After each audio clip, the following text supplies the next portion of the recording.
السلام عليكم ورحمة الله وبركاته. حينما وقفت أمام هذه الشجرة أي شجرة الرمان، وجدت أن الثمار التي عليها هي ثمار صغيرة الحجم، وسبب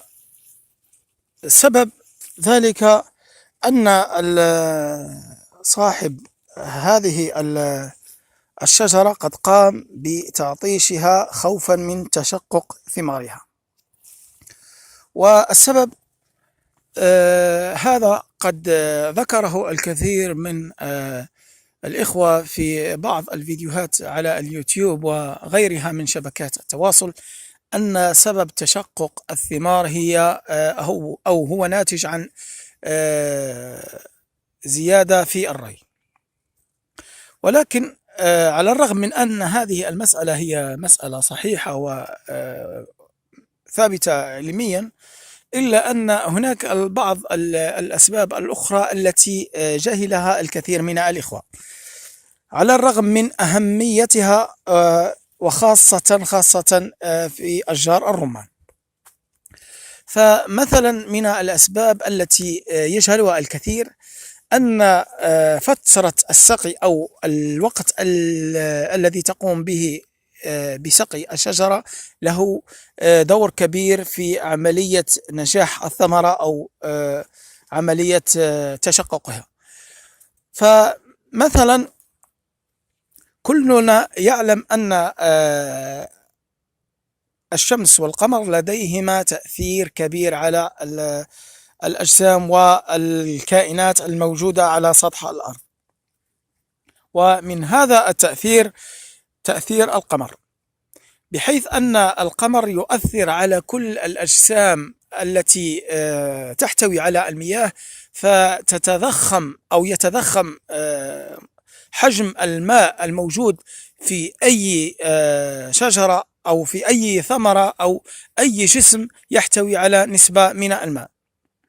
فمثلا في البحار حينما يكون تأثير القمر مباشر، نلاحظ أن هذه الفترة يكون فيها فترة المد والجزر بالنسبة للمياه والبحار بصفة عامة. كذلك نفس الحالة التي تكون في البحار وفي المياه تكون في الأجسام التي توجد على سطح الأرض.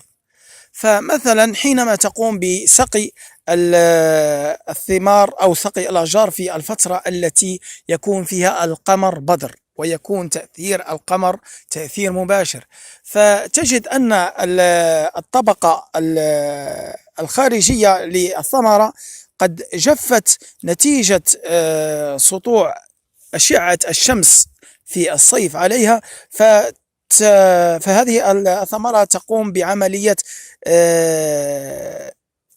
جفاف للطبقة الخارجية.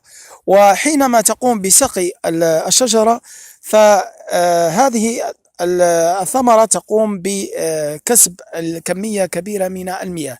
فحينما تقوم بكسب كمية من المياه ثم بعد ذلك تتعرض لتأثير القمر، فيحدث تضخم للمياه الموجودة داخل هذه الثمار مما يؤدي إلى تشققها. ولإثبات هذه المسألة نقوم بتجنب السقي في الفترة التي يكون فيها القمر بدر.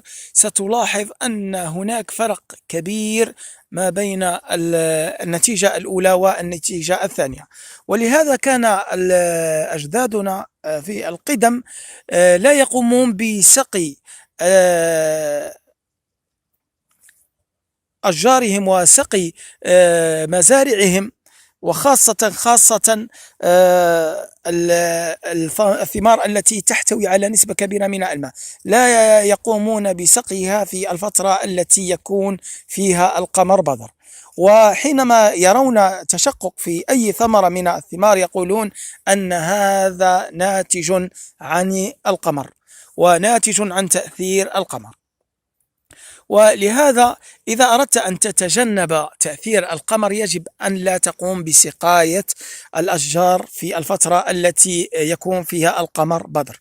وإذا أردت أن تتجنب جفاف الطبقة الخارجية لأي ثمرة كانت، يجب أن تقوم بعملية تخصيب الحديقة أو تخصيب الأشجار التي قمت بغراستها، بحيث أن الشجرة تكون ملامسة للشجرة الأخرى، بحيث تغطي كل شجرة على الشجرة التي تليها. فبهذه الحالة تكون الثمار كلها بعيدة عن تأثير الشمس المباشرة، وتكون تحت أغصان يعني الشجرة الأم، وتحت ظلال الشجرة التي كانت قبلها والتي تكون بينها وبين الشمس. هذه بعض الحلول التي يمكن للإخوة أن يتداركوها وأن يضعوها نصب أعينهم، لأنها مهمة جدا. أرجو أن تكون قد وصلت الفكرة للإخوة، وإلى لقاء آخر في فيديو آخر، والسلام عليكم ورحمة الله وبركاته.